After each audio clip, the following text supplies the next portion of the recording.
A troubled mind turns even the smallest room into a battlefield. Seneca, you don't suffer at night because your body refuses to sleep. You suffer because your mind refuses to let go.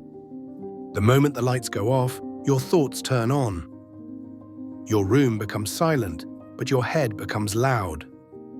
Every worry you avoided during the day, every unfinished task, every regret, every fear, every imagined scenario, every insecurity slips into the quiet and expands in the dark. Your brain becomes a projector, replaying everything you've ever avoided facing. And you call it thinking too much. But the truth is harder. You think most at night because that's the only time you stop running from your thoughts. During the day, you drown your mind in noise. Messages, screens, tasks, work, podcasts, scrolling, conversations, music, notifications, stimulation, distraction after distraction after distraction. You flood your mind with so much activity that you don't actually think. You react. You shift from one piece of noise to another. And because you never give your mind space to process anything, everything piles up. By nighttime, your mind isn't overthinking, it's overflowing. Night doesn't create thoughts, night reveals them. And it reveals them loudly because you've ignored them quietly. You don't have a nighttime problem.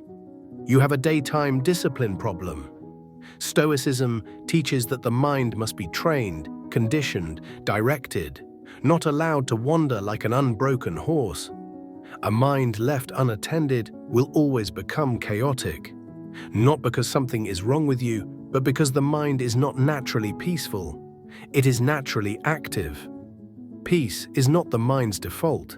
Peace is the product of training. You don't know how to sleep because you haven't practiced resting while awake. You haven't practiced being still. You haven't practiced staying with your thoughts without running. You haven't practiced releasing control. You haven't practiced internal order. And so your mind refuses to collapse into silence because silence feels like danger. Silence exposes everything you suppressed. Silence strips away distraction. Silence leaves you alone with yourself. And for many people, that is the scariest place to be. Why?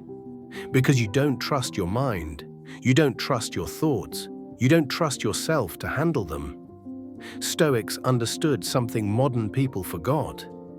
Your mind must be emptied before sleep, not in sleep. That is why Marcus Aurelius wrote every night, why Epictetus demanded daily reflection, why Seneca journaled his flaws. They knew the mind must be cleaned regularly, or it will bury you. Every unresolved thought becomes a knot, and knots tighten at night. So how do you stop overthinking before sleep?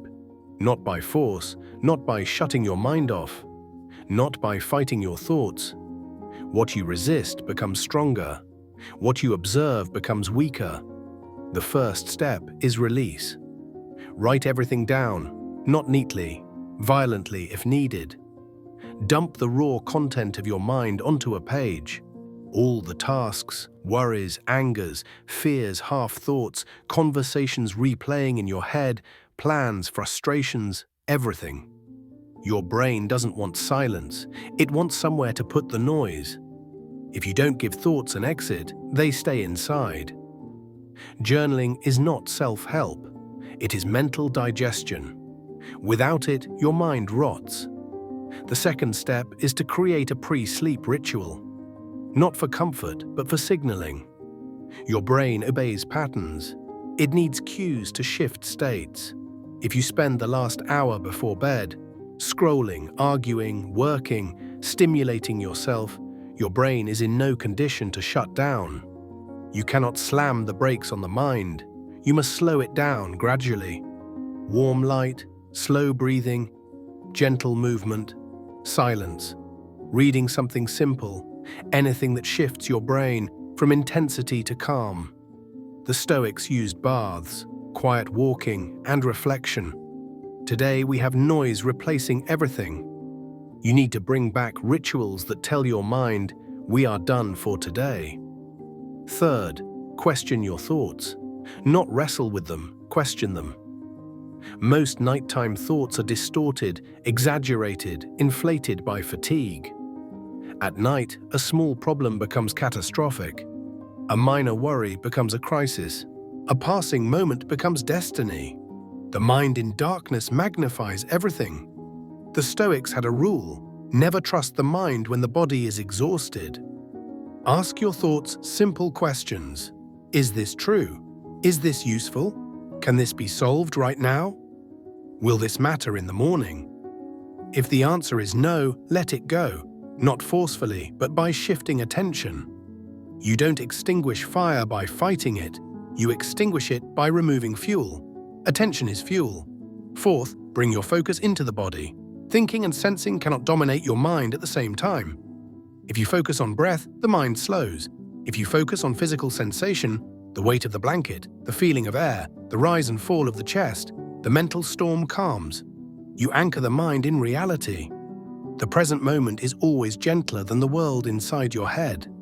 Fifth, accept that thoughts will come, and that's fine. Confidence in sleep comes from non-resistance. When you chase thoughts away, they return stronger. When you watch them without engagement, they fade. Let them appear like clouds. See them. Don't follow them. Don't argue. Don't complete the story. Let them drift. Everything you think at night is temporary. Every thought, every fear, every scenario. None of them deserve immediate action.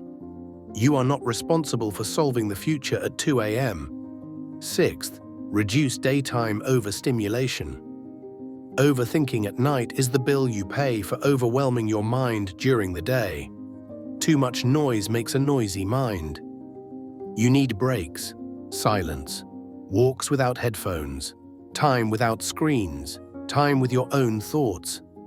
But during daylight, when the mind is stronger, if you give your mind space to process things in the day, it won't attack you at night. Seventh, resolve what you can before the day ends. Small tasks linger in the mind like open loops. The brain hates open loops. It keeps them active until closed. If your life is full of half-finished tasks, your brain will keep them alive in your head. Finish the small things. Build a habit of completion. It clears internal space. Eighth, be honest. Many people overthink at night because night is the only time they stop lying to themselves. During the day, you pretend everything is fine. At night, the truth comes back. The solution is not to silence truth. It's to face it earlier. The mind becomes peaceful when your life becomes honest. Ninth, let go of control. You don't sleep because you try too hard to control everything, including thoughts. But mastery is not control. Mastery is acceptance with intention. You are allowed to rest. You are allowed to not solve everything right now. You are allowed to surrender for a few hours. Sleep requires trust. Trust in yourself. Trust in tomorrow. Trust that you can face what comes. And here is the deepest truth. You stop overthinking at night not by silencing the mind, but by strengthening it. Strengthening it through discipline, through honesty, through awareness, through reflection, through stillness, through training, through living in a way that your thoughts don't chase you, because you've already faced them. When you do this, sleep stops being a battle. It becomes a return to a mind that no longer attacks you, because it no longer fears being alone with itself. And for the first time in a long time, night becomes what it was meant to be. Rest, not war.